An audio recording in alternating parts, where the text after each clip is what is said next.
મિત્રો આપ જોઈ રહ્યા છો વાયન ન્યૂઝ। હવે જોઈએ અગત્યના સમાચાર। શહેરના હરણી મોટનાથ મહાદેવ મંદિર નજીક મહાશિવરાત્રી પર્વે વડોદરાના મેયરના હસ્તે મોટનાથ સર્કલ ખાતે ડમરૂ અને ત્રિશૂળનું લોકાર્પણ કરવામાં આવ્યું। શહેરના મોટનાથ મહાદેવ મંદિર નજીક સર્કલ પર મહાશિવરાત્રી પર્વે વડોદરા મહાનગરપાલિકાના મેયર પિંકીબેન સોનીના વરદ હસ્તે મોટનાથ સર્કલ ખાતે ભગવાન શંકરના પ્રતીક એવા ડમરૂ અને ત્રિશૂળનું લોકાર્પણ કરવામાં આવ્યું હતું। હરણી રોડ ખાતે ટ્રાફિકની સમસ્યાનું નિવારણ આવે તથા અહીં પૌરાણિક હરણી મોટનાથ મહાદેવ તથા ભીડભંજન હનુમાનજી મંદિરની એક આગવી ઓળખ પ્રસ્થાપિત બને તેવા ઉદ્દેશ્ય સાથે અહીં સ્વ અંબાલાલ અને તેઓના પરિવારના સભ્યોના સહયોગથી અહીં ડમરૂ તથા ત્રિશૂલ આપવામાં આવ્યું છે। ત્યારે આ સર્કલનું નિર્માણ પાલિકાની મંજૂરી મળતા સુનિલ પટેલે કરાવ્યું હતું। મહાશિવરાત્રિએ બળવાન ભોળેનાથના ખાસ પ્રતીકને મોટનાથ સર્કલ સાથે લોકો માટે સમર્પિત કરાયું હતું।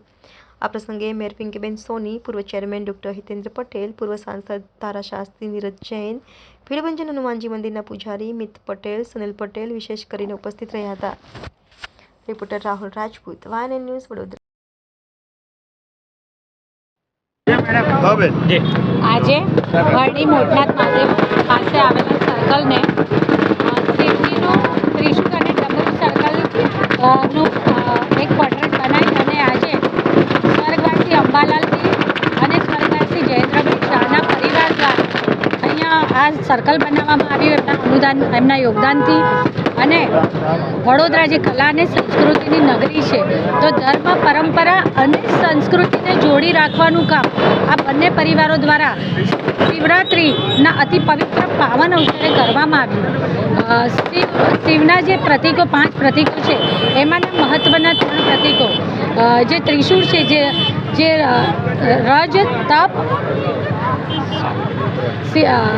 જે શિવજીના જે 3 પ્રતીકો છે એમાંથી એક ત્રિશૂળ અને એક આપણે જે ડમરૂ જે સંગીતની ઉત્પત્તિનું સાધન પણ ગણાય છે।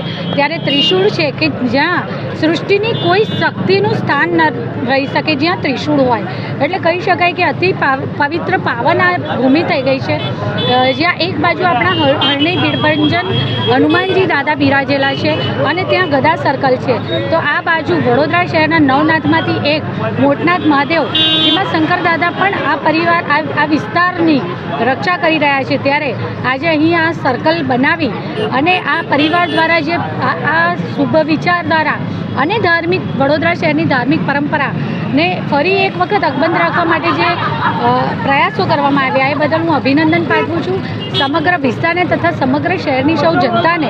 અને કેમ કે આ હાઈવે સાથે જોડાયેલો વિસ્તાર છે, એટલે આ તરફથી હાઈવેથી વડોદરા શહેરમાં પ્રવેશ પામતા દરેકને પણ આ આશીર્વાદના ક્ષેત્રમાં આવવાની ઉપલબ્ધિ પ્રાપ્ત થશે।